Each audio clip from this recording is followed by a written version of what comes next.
Então nós já falamos sobre representação dos objetos, como calcular a similaridade ou dissimilaridade entre os objetos.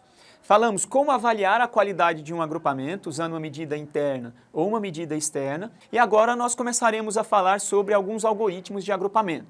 Eu escolhi aqui os principais algoritmos da literatura, mas tem dezenas e dezenas de algoritmos de agrupamento, tá? Não daria para a gente explorar todos aqui nesse curso. O primeiro algoritmo é o algoritmo mais comum que tem na literatura. A gente chama ele do algoritmo das K-médias. Tá? O que significa isso? Primeiro, o que a gente chama de média aqui é o protótipo que vai ser usado para representar o grupo. E esse protótipo ele é um centroide, porque ele representa o ponto médio de um determinado grupo.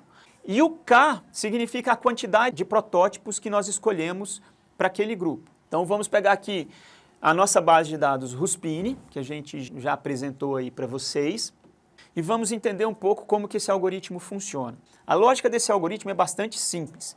Você define a priori quantos protótipos você vai utilizar no seu algoritmo. Em princípio, o número de protótipos é igual ao número de grupos, tá? Então quando você fala, eu vou usar o algoritmo do K-médias com K igual a 3, você está dizendo que você espera obter 3 grupos a partir daquela base de dados. Só que fica uma palavra de cautela aqui, tá? Porque o número K, na verdade, é o número de protótipos que você tem na base de dados. Mas imagine que você tem uma base de dados com um grupo aqui e um outro grupo aqui. E você colocou 3 protótipos no seu algoritmo para ele poder executar. Pode acontecer alguns cenários. Por exemplo, pode ser que nesse grupo aqui eu tenha 2 protótipos que foram mapeados para ele, e nesse outro grupo eu tenho apenas um protótipo que foi mapeado para ele. Então, embora eu tenha 2 protótipos representando esse grupo, eu só tenho um grupo aqui. E aqui eu tenho um outro grupo. Tá? Então, eu não posso afirmar que o valor de K é igual ao número de grupos. Eu posso afirmar que o valor de K é igual ao número de protótipos dentro da minha base. Uma outra coisa que pode acontecer num cenário como esse, 2 grupos, eu selecionar 3 protótipos, é que pode ser que um protótipo não faça nada, ele simplesmente fique morto ali onde você inicializou ele, tá? Então pode ser que um protótipo venha, represente esse grupo, o outro protótipo represente esse outro grupo. E o terceiro protótipo ficou morto, ficou inerte ali. E você pode até eliminá-lo do seu processo depois que o algoritmo terminar de executar. Aí você vai analisar lá o resultado, vai falar, opa, esse protótipo aqui não mapeia ninguém, ele não representa nenhum objeto. Se ele não representa nenhum objeto, então ele não tem sentido existir. Você simplesmente elimina ele. Vamos lá, gente. Qual que é a filosofia de funcionamento do algoritmo das K-médias? É muito simples. Primeiro passo, determino o valor de K. Segundo passo, eu vou posicionar esses K protótipos aqui no meu espaço. Eu posso até, se eu quiser, escolher objetos da minha própria base para ser os protótipos iniciais. Eu posso inicializar todos na origem, posso inicializar aleatoriamente. Então eu tenho diferentes maneiras de escolher a posição inicial dos meus K protótipos. Feito isso, o que o algoritmo faz?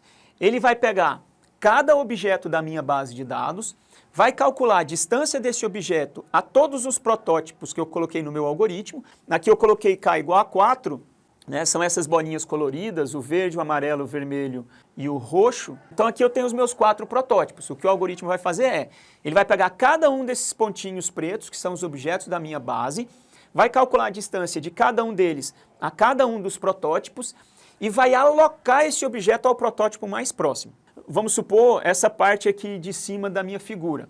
Se eu observo aqui, todos esses pontos que estão próximos ao verde, eles tendem a pertencer àquele grupo representado pelo protótipo verde, porque eles estão mais próximos dele do que aos outros protótipos. Para todos os objetos da base, eu vou calcular a distância dos objetos a cada um dos protótipos e vou alocar os objetos aos protótipos mais próximos a ele. Depois que eu fiz essa etapa, o que eu tenho que fazer? Eu tenho que recalcular o valor do protótipo. Nesse algoritmo aqui, cada protótipo corresponde ao centroide, ou seja, corresponde à média dos valores dos objetos que pertencem àquele grupo.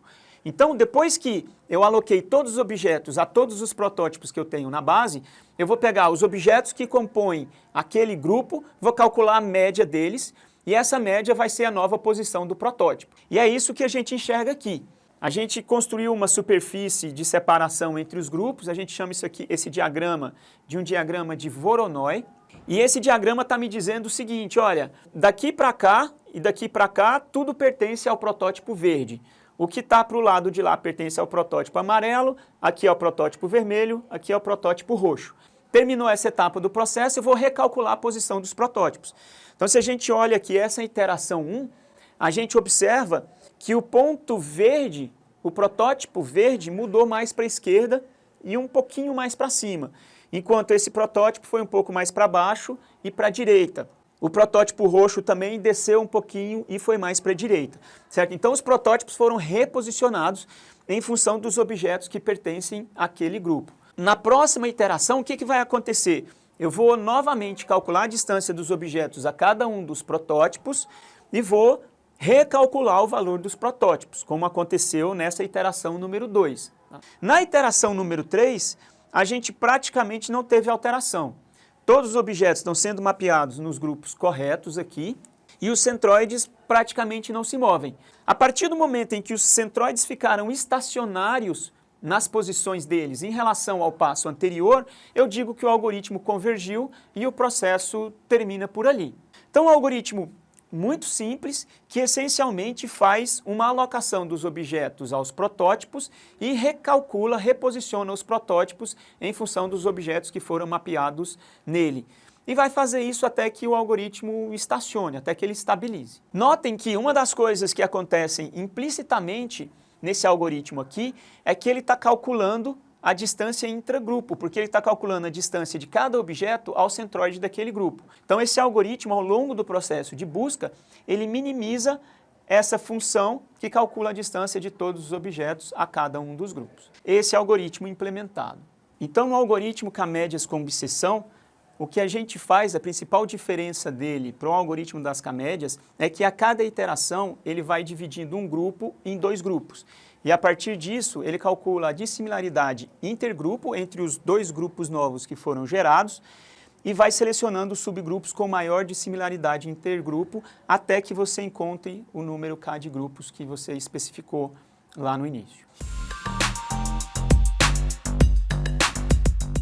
Outro algoritmo que a gente também encontra na literatura é o algoritmo que a gente chama de GMM, que é o modelo de mistura de gaussianas. O que o modelo de mistura de gaussianas faz é utilizar um conjunto pré-definido de K gaussianas para que elas possam representar os grupos da minha base. E ao longo do processo de treinamento, essas gaussianas vão sendo posicionadas no meu espaço de busca e você vai calculando os parâmetros da gaussiana, o ponto médio, a forma e o espalhamento delas. Então, nessa figurinha eu estou ilustrando aqui para vocês como que poderia ser uma possível conformação dessas distribuições gaussianas sobre os dados.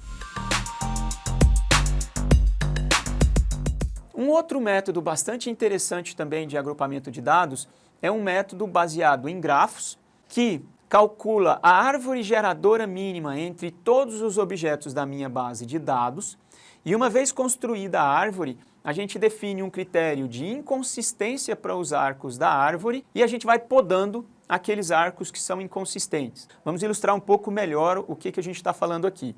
Uma árvore geradora mínima é uma árvore que conecta todos os pontos do meu grafo. Nesse caso, cada ponto é um objeto da minha base e ela tem o custo mínimo. Existem algoritmos para calcular a árvore geradora mínima de um conjunto de pontos, como, por exemplo, os algoritmos de Prim e o algoritmo também de Kruskal. Uma vez que você usou um desses algoritmos para calcular a árvore geradora mínima entre os pontos, a gente precisa definir um critério de consistência dos arcos. Por que isso?